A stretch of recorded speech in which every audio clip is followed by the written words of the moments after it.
That's Nick. And that's Joseph. And today we're here to talk about Honeydew, the directorial debut of Devereux Milburn, which Dark Star Pictures and Bloody Disgusting is releasing April 13th, 2021. It was originally slated to premiere at the 2020 Tribeca Film Festival, an event, of course, which was compromised by the COVID-19 pandemic. Notably, it is also the debut of Sawyer Spielberg, one of director Steven Spielberg's children that he had with Kate Capshaw. Bloody Disgusting, isn't it like a website that does reviews? Mm-hmm. Oh, wow. Yeah. Interesting. Getting their fingers in all kinds of things. Okay, this film is about a couple, Sam and Rylie. Mm-hmm. Sam is played by Sawyer Spielberg, and Rylie is played by... Malin Barr. Sam is an aspiring actor, and Rylie is earning her PhD in botany. And they are planning like a weekend trip to some rural farm area because she wants to study some fungus that's affecting wheat fields. Yep, we're introduced to that concept. It starts out kind of on a different note with a bunch of blending of images and textures that we can't tell if we're at a funeral, somebody's stealing something, and then all of a sudden we're introduced to Rylie watching on her phone this vintage video about Sortico, which is this said fungus, which is really a form of ergot poisoning or ergotism, which we'll get into some interesting things about that later on. But in short, she is interested in visiting this area on her own with questionable methods. This area that had been hit by this particular fungus, Sortico, which, if eaten by humans, causes madness, but also notably it decimated the meat industry because all the cattle were poisoned by this fungus growing on the wheat crops. So when Sam and Rylie pull into this field, they set up their little tent and call it a night. When a person pulls up in their little, ATV and says, hey, this is my property, you need to get out. Mm-hmm. So they say, okay. He tells them good luck. They attempt to leave, but the car won't start. So they walk until they come upon a house. And they just walk up to the house, knock on the door to ask for help. And an old lady named Karen opens the door. And immediately she's a weirdo. Mm-hmm. She invites them in and says, we're not going to call AAA because they'll take forever. Let me call my neighbor. He'll be right over. It's also important to know they tell her about the man who told them to leave his property, whose name is Eulis. And Karen acts like she has no idea what a Eulis is, let alone who he is. So she says, well, why don't you let me feed you while you wait for my neighbor to come over. Rylie is vegan, and Sam is not eating meat currently because of his high cholesterol. But she's cooking up meat. So she ends up feeding them. That's when we're introduced to Karen's adult son, Gunni, who seems like he may be suffering from some sort of brain damage or developmental delay. He's sitting there with his head bandaged. Karen says that he was kicked in the face by a horse. He's heavy, overweight, watching Betty Boop cartoons. And Popeye, yeah. And Popeye drinking milk with a long straw. And chewing on cut up lemons with salt. Yeah, there's a theme of lemons everywhere. So they start eating, and it's the film sort of highlights the bread she's baking, which has wheat. Oh, it's probably sugar, actually, now that I think of it, that he's sucking on. Oh, you think? Because to cut through the... Anyway, sorry. We could talk about it. So Sam and Rylie start eating, and they start to there's some hallucinogenic effect to the food they're eating. The night goes on. Obviously, the neighbor never shows up. She puts them up in the basement where Gunni usually sleeps. So she sets them up they're going to spend the night. And the night gets weird because Sam ends up going back upstairs to eat. And that he's confronted by Gunni. That's interesting. Rylie gets upset that he left her. There's a scene where Sam is in the shower masturbating. Even though that is not the vibe. Sure. Then at a point, Rylie goes missing. So Sam goes to look for her, and he sees her tied up outside. He's subdued, tied up, and they're kind of like bound and on like this wooden pole as if they were going to be burned like witches at the stake. And then we see Karen with Eulis, so they do know each other, and they're cooking up meat. And it's clear at that point that the meat they're cooking is human flesh. And they also have this big ass box like on the table outside. So they push this box like towards Sam and Rylie and open it, and out pops Lena Dunham. Well, she doesn't pop, but as like who they say is their daughter, and she is a wreck, which we'll get into. They're trying to feed her meat, like the human flesh. She doesn't want to eat it. Well, and that's where we get into, they've been feeding her Gunni.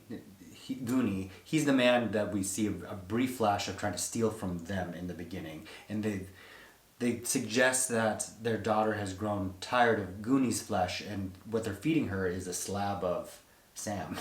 Yes, and they also explain that they want to get her pregnant because they want grandchildren.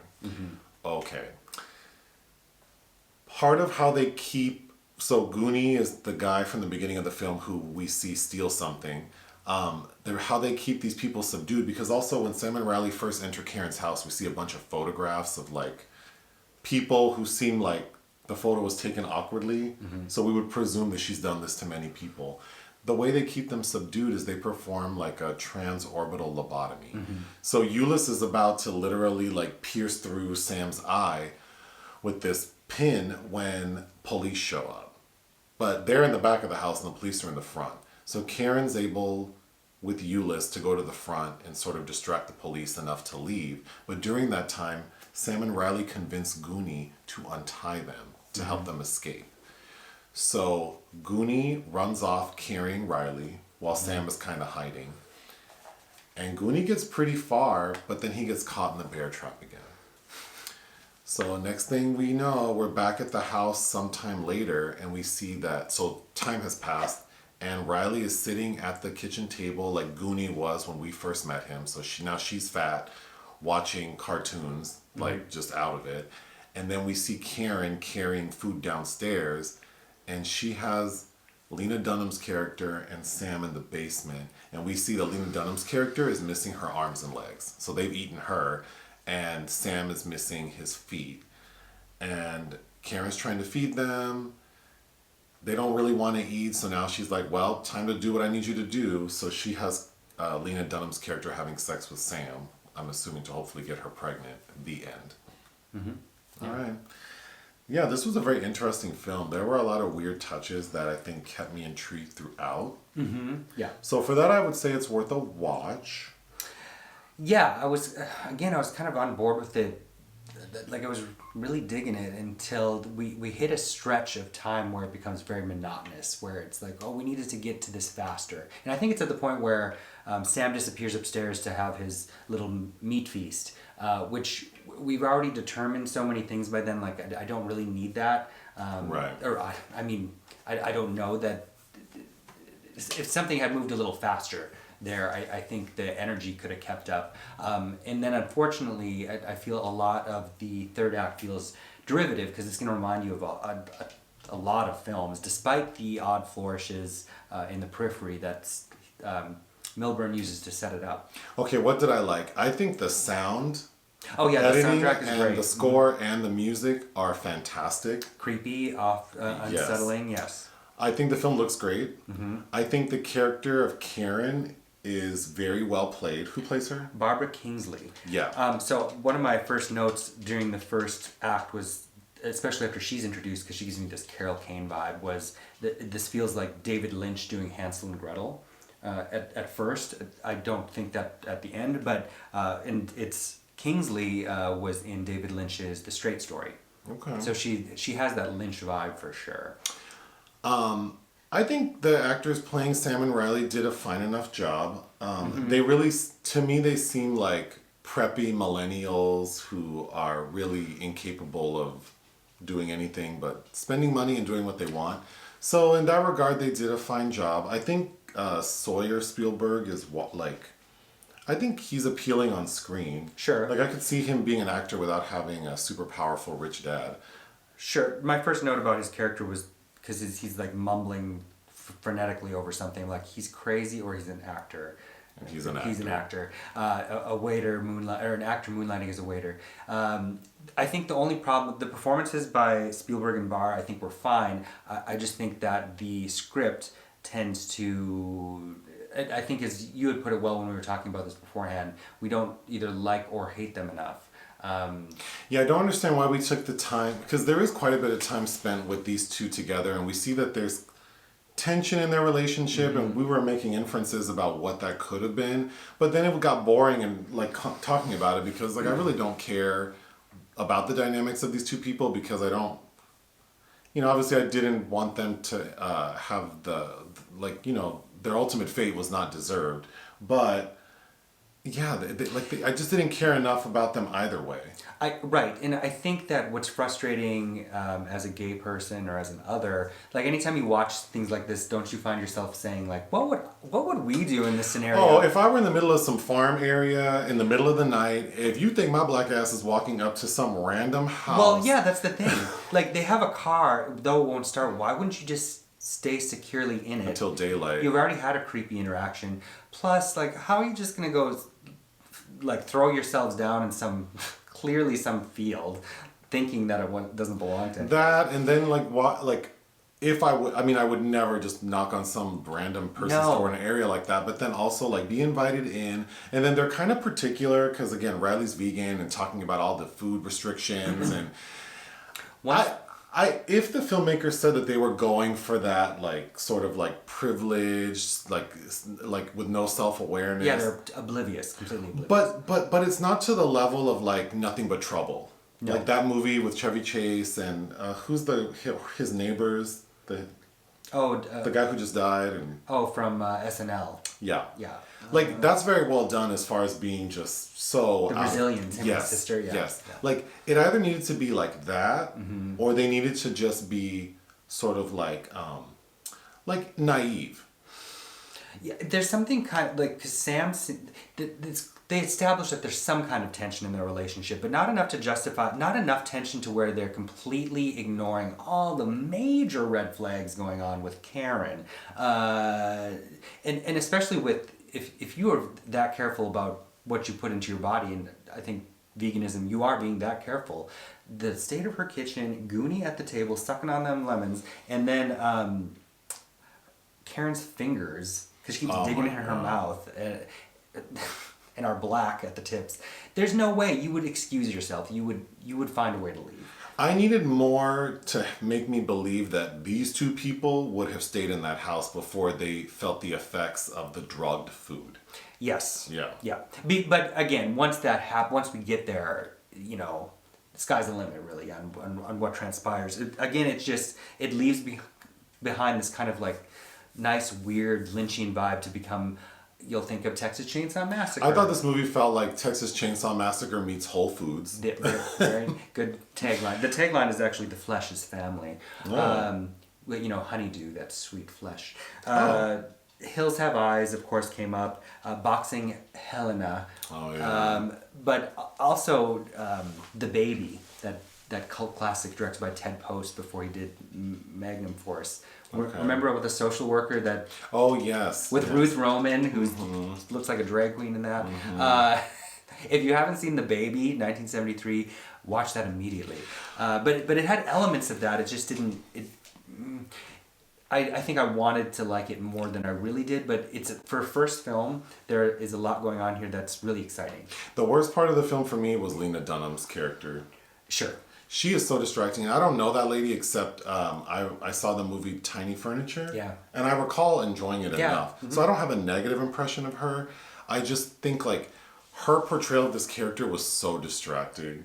Like it wasn't crazy enough to be funny, but I was just like rolling my eyes. And I just don't know why they needed her in this role. Because if it's stunt casting, I feel like Sawyer Spielberg is the bigger draw. Kind of. So, why her? Maybe she gave a little money to produce this movie. I don't know. It's funny because her presence and performance, which is just spitting out chewed up meat, and looking comatose is camp to me. I wanted that character to be emaciated and like so we see their fate, because we don't know that she's missing her appendages till the end. Kind of unconscious even. Like, yeah, the way you're consuming another being, kind of like, remember the end of Sleepwalkers, which I'm sure most people aren't familiar with, but when the Alice Krige character is trying to feed Machin Amek to her son, and he's like basically lifeless. Like, I wanted to feel like that. Like, this is a foregone conclusion. This girl's checked out. She's not getting pregnant. I wanted it to be like he's almost having sex with a corpse at the end. sure, that would have been better. But to up the ante. But the ergot poisoning, I find was a fascinating touch, and I kind of wanted them to lean more into that. So again, if I didn't make this movie, but I wanted to get them to get to it faster and have like more of that universe, because that's such a strange, rich history with this wheat fungus. There have been hypotheses that some of the effects that people were exhibiting in the Salem witch trials were potentially the result of that kind of poisoning from the wheat. Oh. There's an instance called the Dancing Plague of 1518 in Strasbourg, where like between 500 and 400 people danced for like days on end and basically danced to their deaths because only shimmying was the only way to get rid of this feeling that having this fungus. Again, these are theories, but ergot poisoning is a very real thing, and it's a serious thing, and there are kind of very easy ways to get around it. But hey, I just think that there are a lot of interesting components to the story that weren't fleshed out enough, and I think I really would have been more interested in learning more about this fungus and sort of the life that Karen leads in this little farm, like rural farm area. But as it is, like you said, for a first film, like I would definitely watch this person's next film. oh yeah, for sure. And then the title was also, it had nothing to do with it, but one of my notes was, remember those Cindy Crawford infomercials where she was using those melons for anti-aging? Oh, the melon extract. Yeah, Dr. whatever. You could Youthful Essence, or I don't know what it was You called. could tie that in here, and you'd watch the quick time of the melons depleting. Yeah. What would you give this film? I think 3 out of 5 is fair. I would give it 3 out of 5 as well. Thank you. Bye.